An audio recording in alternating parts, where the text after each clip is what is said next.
There are cities you visit in real life, and there are cities you never escape from. Even if you move far away, Uzak Sehir belong to the second kind, episode 48, often quietly, but the silence feels heavier than any scream.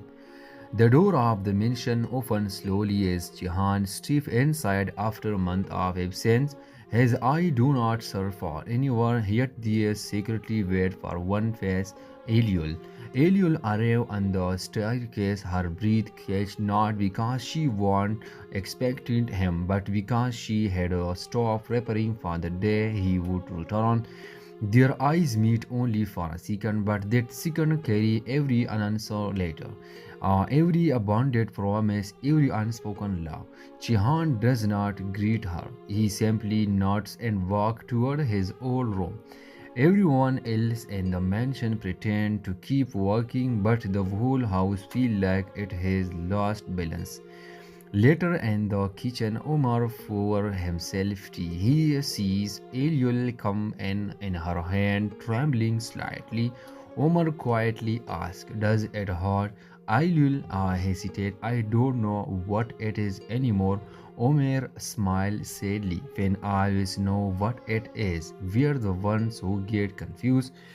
There is affection in his tone, but also surrender. He has loved Ayul without demand, without noise, without gauntness. And the kind of love is the most dangerous because it survives even after losing. Rain began to fall as night covered the sky. Eliel finds Chihan on the terrace staring at the city light like they belong to someone else. She approaches slowly. He speaks forth. "I thought you move on. I'll phone. I tired." I return to her. "Then why do you look like you are still waiting for me?" I will try to answer, but her voice cracks because I do not know how to stop. Johan lets out a bitter laugh, not at her, but at himself. I should not have expected anything. Leaves was easier, returning was not.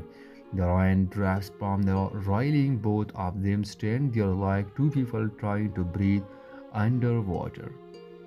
Meanwhile, Arturo searched the old study to find a file, but instead he finds a scale envelope covered in dust.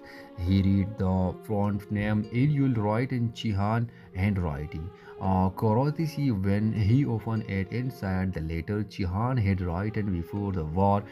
"I did not ask you to wait for me because I did not know if I deserved to be waited for. If I don't return, I hope you live. If I do return, I hope I am worthy." Arthur sigh heavily. He closes the letter and places it inside his coat. He does not show it to anyone. The next morning, the household sit for breakfast, but it's one of those breakfasts where no one tastes anything, they just chew thoughts. Jihan sits across aisle. Omer sits beside her, three cups of tea on the table, each untouched. Jihan observes quietly. Omer is the one who breaks the silence. "Welcome back," Jihan nods. "Thank you." But the politeness between two men who both love the same woman feels like a war disguised as a manner. I'll keep her eyes lowered as if looking at neither of them would be a betrayal. Later, I'll walk into the greenhouse to water plant, but she ended up sitting on the floor instead, hugging her knee. The weight of silence, unfinished promise, and unasked question crushed her.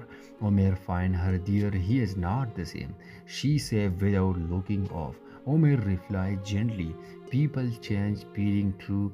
The question is, did you change?" I'll finally look at him. I don't know what to do with a love that keeps living even when the person was gone.